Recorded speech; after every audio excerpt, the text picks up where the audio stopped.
New on 11 at 11, neighbors are furious in New Albany over some changes coming to a four-way intersection there. The city wants to add a complete traffic signal, but neighbors believe the current four-way stop works just fine.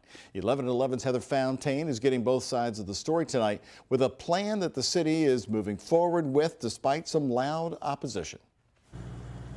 It's a four-way intersection that's pulling some neighbors and city officials in opposite directions. We were happy with the four-way stop, and it works. Traffic keeps moving. As you can see, it's rush hour right now, and it just keeps moving. It's fine. Kelly Feiock's green two-story home sits on the corner of the intersection on Mount Tabor Road and Klerner Lane in New Albany.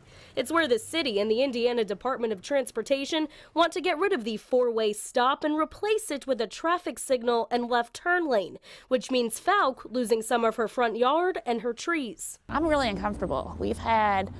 Everybody has wrecks, any part of town that you go to, but I have trees here that protect the wrecks from hitting my house. They've hit my mailbox, they've hit utility poles, but I felt safe. She, joined by other neighbors, voiced those concerns at a public meeting where the city unveiled their final plans for the intersection.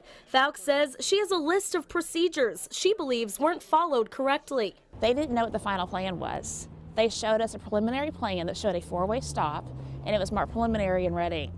When I asked for the final plan, they said they did not have it yet. City engineer Larry Summers says the same amount of land would have been taken regardless of a traffic signal or any other plan.